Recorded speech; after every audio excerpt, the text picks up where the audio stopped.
Friends, ഈ വരുന്ന വെള്ളിയാഴ്ചയാണ് നമ്മുടെ ഇന്ത്യൻ 2 റിലീസ് ആവാൻ പോകുന്നത്. അപ്പോൾ മിക്ക ആൾക്കാർക്കും ഉണ്ടാകുന്ന കൺഫ്യൂഷനാണ് പുള്ളിയുടെ ഏജ്. കാരണം പുള്ളി ചാടുന്നു, മറിയുന്നു, ഇടിക്കുന്നു.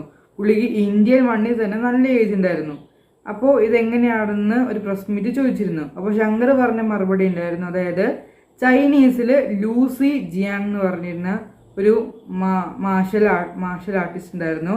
പുള്ളിയുടെ പ്രായം 108 ആയിരുന്നു. 108 ആയിരുന്നു പുള്ളിയുടെ പ്രായം.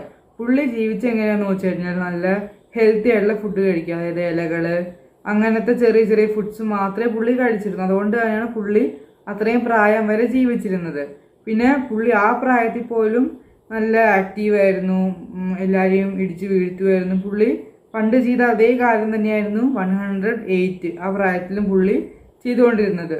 അപ്പോൾ ഇതാണ് മെയിൻലി പറഞ്ഞ ശങ്കർ പറഞ്ഞത്. അതായത് പുള്ളിക്ക് അങ്ങനെ അത്രയും വയസ്സിൽ നിൽക്കാൻ പറ്റുമെങ്കിൽ നമ്മുടെ ഈ സിനിമയിലുള്ള സേനാപതിക്കും അതേ വയസ്സിൽ നല്ല ഇലയൊക്കെ കഴിച്ചുകൊണ്ട് പുള്ളിക്ക് നിൽക്കാൻ പറ്റും. ഇത് ഇപ്പോൾ ഈ പുള്ളിയുടെ കാര്യം മാത്രമല്ല, നമ്മുടെ വേൾഡിൽ തന്നെ കുറേ പേരുണ്ട്. നമ്മുടെ ഇവിടെ തന്നെ കുറേ പേരുണ്ട്. കുറേ പ്രായമായത് 100 വയസ്സ് കഴിഞ്ഞാൽ പോലും ജീവിക്കുന്നത് കുറേ പേരുണ്ട്. പക്ഷെ എന്നാൽ പോലും കുറവാണ് സത്യം പറഞ്ഞാൽ. എന്നാലും കുറച്ച് പേരൊക്കെ ഉണ്ട്. ചൈനീസ് ആ ഭാഗത്തൊക്കെ 100 വയസ്സ് കഴിഞ്ഞാലും ജീവിക്കുന്നുണ്ട്. മെയിനായിട്ട് അവരുടെ എന്ന് പറയുന്നത് അവരുടെ ആ ഫിറ്റ്നസ് തന്നെയാണ്. പണ്ട് അവർ മെയിൻറ്റെയിൻ ചെയ്ത് വന്നൊരു റൊട്ടീൻ ഉണ്ട്. അതിപ്പോഴും ചെയ്തു വരുന്നത് കൊണ്ടാണ് അവരിങ്ങനെ നല്ല സ്ട്രോങ് ആയിട്ട് നിൽക്കുന്നത്.